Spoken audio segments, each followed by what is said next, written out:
ও মাদকতা ও ধূমপান বিষয়ে কিছু আলোচনা করব ইনশাআল্লাহ। সম্মানিত উপস্থিতি, মানব জীবনে অপরিহার্য দিক হলো পানাহার।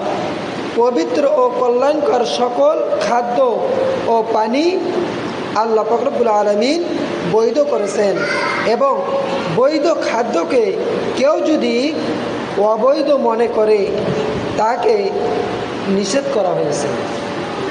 এই সম্পর্কে আল্লাহ সুবহানাহু ওয়া তাআলা কুরআনুল কারীমের মধ্যে বলেন, ওয়াকুলু ওয়াশরাবু ওয়ালা তুসরিফু ইন্নাহু লা ইউহিব্বুল মুসরিফিন। আল্লাহ সুবহানাহু ওয়া তাআলা কত সুন্দরভাবে আল্লাহ সুবহানাহু ওয়া তাআলা সূরাতুল আরাফের 31-32 নম্বর আয়াতে আল্লাহ সুবহানাহু ওয়া তাআলা বলতেছেন, তোমরা আহার করো, খাদ্য খাও এবং পান করো, আর অপচয় করো না। তিনি অপচয়কারীদেরকে ভালোবাসেন না। বলো, আল্লাহ তার বান্দাদের জন্য যে সুন্দর ও পবিত্র রিজিক প্রদান করেছেন তাকে হারাম করলো। এগুলি তো মুমিনদের দুনিয়া ও জীবনে এবং কিয়ামতের শুধু তাদের জন্যই। আল্লাহ সুবহানাহু ওয়া তাআলা এই আয়াতে এটাই বলতেছে, আল্লাহ সুবহানাহু ওয়া তাআলা বলতেছে তোমরা খাও, খাদ্য গ্রহণ করো, খাও এবং পান করো, এবং তোমরা কি করো না, অপচয় করো না।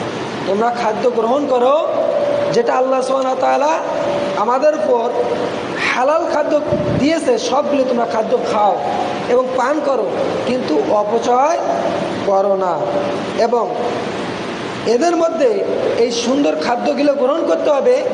আর কোনো ব্যক্তি যদি এই খাদ্যগুলো কি তারা যদি আল্লাহর দেওয়া হালাল খাদ্যকে কেউ যদি হারাম মনে করে, কেউ যদি এগুলি না খায়, দরবেশি করে যদি না খায়, তাদের উদ্দেশ্য করে আল্লাহ সুবহানাহু ওয়া তাআলা বলতেছে এগুলি হচ্ছে মুমিনদের খাদ্য, যেগুলি আল্লাহ পাক রব্বুল আলামিন আমাদের জন্য হালাল করেছে। এবং আল্লাহ পাক রব্বুল আলামিন বলতেছে এটা দুনিয়ায় মুমিনদের জন্য এগুলি খাদ্য, এবং মৃত্যুর পরে কাল কিয়ামতের মাঠে শুধু তাদের জন্যই এই খাদ্যগুলো থাকবে, যারা আমরা বিশ্বাস করেছি, যারা আমরা হালাল খাদ্য গ্রহণ করেছি, তাদের জন্য এহকালও এই খাদ্য রয়েছে, পরকালও তাদেরকে এইগুলি খাদ্য খাওয়ানো হবে। তাই মুআজ্জাজ হাজরিন, বৈধ ও অবৈধ খাদ্য পানি বিষয়ে ইসলামের মূলনীতি হলো পবিত্র ও কল্যাণকর খাদ্য দ্রব্য বৈধ, আর ক্ষতিকর, নোংরা এবং সাধারণভাবে মানব প্রকৃতির যেগুলি ক্ষতিকর, সাধারণভাবে মানুষের দৃষ্টিতে যেগুলি ঘৃণাকর, যেগুলি মন্দ, এগুলি খাদ্য হচ্ছে হারাম। এই সম্পর্কে মহান আল্লাহ সুবহানাহু ওয়া তাআলা কুরআনুল কারীমের মধ্যে বলেন, ইন্নামা হাররামা আলাইকুমুল মাইতাতা ওয়াদ-দামা ওয়া লাহমাল খিনজির। আল্লাহ সুবহানাহু ওয়া তাআলা কত সুন্দরভাবে কুরআনুল কারীমের মধ্যে বলতেছেন, তিনি তো শুধু হারাম করেছে তোমাদের জন্য মৃত্যু প্রাণী, রক্ত, শুকরের মাংস এবং আল্লাহর ছাড়া অন্য কারো নামে বা সন্তুষ্টির উদ্দেশ্যে জবাইকৃত প্রাণী। তবে যে অনন্যায় উপায়ে বা নিরুপায় হয়ে কিন্তু নাফরমানি করে না, অথচ সীমালঙ্ঘন করে না, তার কোনো পাপ হবে না। আর আল্লাহ ক্ষমাশীল ও পরম দয়ালু। আল্লাহ সুবহানাহু ওয়া তাআলা সূরাতুল বাকারার 173 নম্বর আয়াতে আল্লাহ সুবহানাহু ওয়া তাআলা এটাই বলতেছে, আমাদের জন্য কিছু নির্দিষ্ট বস্তু রয়েছে, এগুলি আল্লাহ পাক রব্বুল আলামিন আমাদের জন্য হারাম করে দিয়েছে, নিষেধ করে দিয়েছে।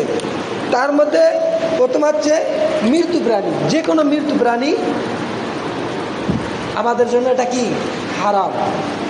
আবার এই প্রাণীগুলোর রক্তগুলো আমাদের জন্য নিষেধ, হারাম।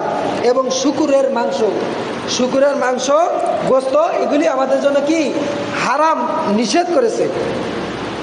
আর আল্লাহ পাক রব্বুল আলামিনের নাম ব্যতীত অন্য কারো নামে যদি জবাই করা, অন্য কাউকে রাজি খুশি করার জন্য, অন্য কাউকে খুশি করার জন্য যদি কোনো বস্তু যদি জবাই করি, তাহলে ওই বস্তুটা আমাদের জন্য খাওয়া আল্লাহ পাক রব্বুল আলামিন নিষেধ করে দিয়েছেন, হারাম করে দিয়েছেন। আর কোনো ব্যক্তি যদি ক্ষতিগ্রস্তর মধ্যে নিরুপায় হয়ে, তাকে এটা না খেলেই নয়, সে চলতে পারবে না, এরকম নিরুপায় হয়ে যদি সেটা খায়, তাহলে আল্লাহ পাক রব্বুল আলামিন বলতেছে যদি এর মধ্যে কোনো নাফরমানি না করে, আল্লাহ পাক রব্বুল আলামিনের কথাবার্তার মধ্যে সীমা লঙ্ঘন না করে, তাইলে আল্লাহ পাক রব্বুল আলামিন ওই ব্যক্তির কোনো কি দিবে না, পাপ দিবে না, গুনাহ দিবে না। কারণ আল্লাহ পাক রব্বুল আলামিন ক্ষমাশীল এবং পরম দয়ালু। তাহলে এই আয়াতে সুন্দরভাবে আল্লাহ সুবহানাহু ওয়া তাআলা কত সুন্দরভাবে বলে দিলেন যে আমাদের জন্য মৃত্যু প্রাণী, রক্ত, শুকরের মাংস এবং আল্লাহ পাক রব্বুল আলামিনের নাম ব্যতীত অন্য কারো নামে, অন্য কারো উদ্দেশ্য করে যদি কোনো কিছু জবাই করা হয়, তাইলে এই বস্তুগুলো আপনার আমার সবার জন্য কি হারাম। এই সম্পর্কে আল্লাহ রাসূল কারীম সাল্লাল্লাহু আলাইহি ওয়াসাল্লাম হাদিসের মধ্যে বলেন, সকল হিংস্র প্রাণী ও মাংসাশী বা দাঁত দিয়ে শিকারকারী প্রাণী ও নখ দিয়ে শিকারকারী পাখি হারাম বলে ঘোষণা করেছেন। সহিহ বুখারী 2102, সহিহ মুসলিম 1533 নম্বর হাদিস। আল্লাহ রাসূল কারীম সাল্লাল্লাহু আলাইহি সাল্লাম যে বস্তুগুলো আমাদের জন্য হারাম, সেই বস্তুগুলি হচ্ছে হিংস্র প্রাণী। যে প্রাণীটা হিংস্র, এই প্রাণীটা আপনার আমার জন্য হারাম, এই প্রাণীর গোশত খাওয়া যাবে না, নিষেধ। আবার যে প্রাণী মাংসাশী, অর্থাৎ যে প্রাণী মাংস খেয়ে বেঁচে থাকে, এইরকম প্রাণী আপনার আমার সবার জন্য কি হারাম। আবার আল্লাহ রাসূল কারীম সাল্লাল্লাহু আলাইহি ওয়াসাল্লাম আরো বলেছেন, যে প্রাণী কি করে, দাঁত দিয়ে শিকার করে, এইরকম প্রাণীও আপনার আমার জন্য হারাম। আর নখ দিয়ে শিকারকারী পাখি, যে পাখি নখ দিয়ে খাবার দিয়ে কি করে শিকার করে, এই পাখিগুলো আপনার আমার জন্য হারাম করে দিয়েছেন। সহিহ বুখারী এবং সহিহ মুসলিম। সম্মানিত হাজরিন, পানাহারের ক্ষেত্রে ইসলামের নির্দেশনা হলো মধ্যপন্থা অবলম্বন করা। ইসলামের নিয়ম হচ্ছে মধ্যপন্থা অবলম্বন করা।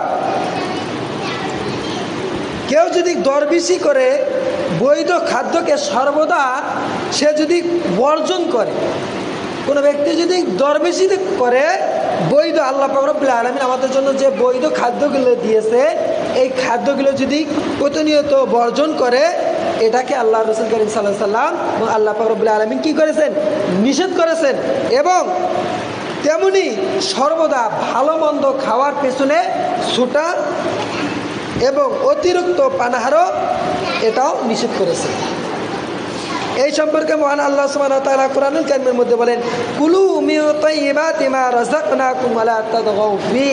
আল্লাহ সুবহানাহু ওয়া তাআলা বলেন, তোমাদেরকে যে পবিত্র রিজিক প্রদান করা হয়েছে তা থেকে ভক্ষণ করো, খাও, গ্রহণ করো এবং তাতে সীমা লঙ্ঘন করো না। সূরা তাহা 81 নম্বর আয়াত। আল্লাহ সুবহানাহু ওয়া তাআলা কত সুন্দরভাবে বলল যে আমাদেরকে যে পবিত্র রিজিক আল্লাহ সুবহানাহু ওয়া তাআলা দান করেছে, তা থেকে আমাদেরকে আহার করতে হবে, তা থেকে আমাদেরকে গ্রহণ করতে হবে, খাইতে হবে, এবং এর মধ্যে কি করা যাবে না, সীমা লঙ্ঘন করা যাবে না। সীমা লঙ্ঘনকারীকে আল্লাহ